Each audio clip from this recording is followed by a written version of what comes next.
مسجد السلطان أحمد في مدينة اسطنبول بتركيا، يعتبر من أعظم وأشهر المساجد في مدينة اسطنبول، ويتميز بناؤه بالعظمة والجمال الفائق.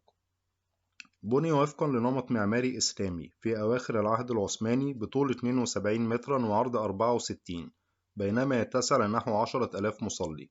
ويقع المسجد في مدينة اسطنبول، وتحديدا في ميدان السلطان أحمد، ويقابله مسجد آيا صوفيا الشهير.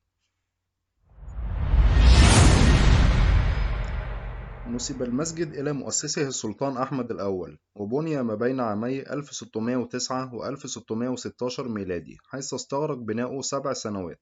وأشرف على هندسته المعمارية المهندس محمد أغا، وهو ثالث أشهر مهندس معماري في تركيا العثمانية بعد سنان باشا وداود أغا. يحيط بالمسجد سور مرتفع يلفه من 3 جهات، فيه 5 أبواب، 2 منها يؤديان إلى قاعة الصلاة و3 إلى صحن المسجد. صمم من الخارج بأبهى صورة، وتعتريه 6 مآذن إلى جانب 5 قباب كبيرة و8 قباب صغيرة.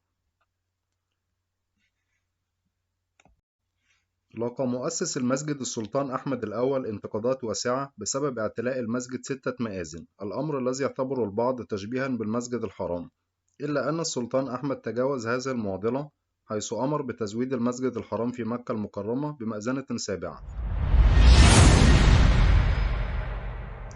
وعن قصة المآذن الست، يقال إن السلطان أحمد أمر أحد وزرائه عندما ذهب إلى الحج ببناء مأذنة واحدة للمسجد بحيث تكون من الذهب، إلا أن الوزير فهم كلمة السلطان بشكل خاطئ، فكلمة ذهب باللغة التركية تعني ألتين، إلا أن الوزير سمع الكلمة على إنها ألتي، والتي تعني باللغة التركية الرقم 6، وبناء على ذلك عمد الوزير إلى بناء 6 مآذن بدلا من تشييد مأذنة ذهبية.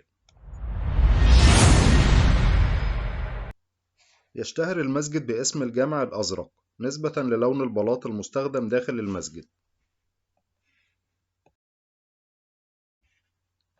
ويشتهر المسجد بعمارته المميزة، ويعد من أهم وأضخم المساجد في العالم الإسلامي.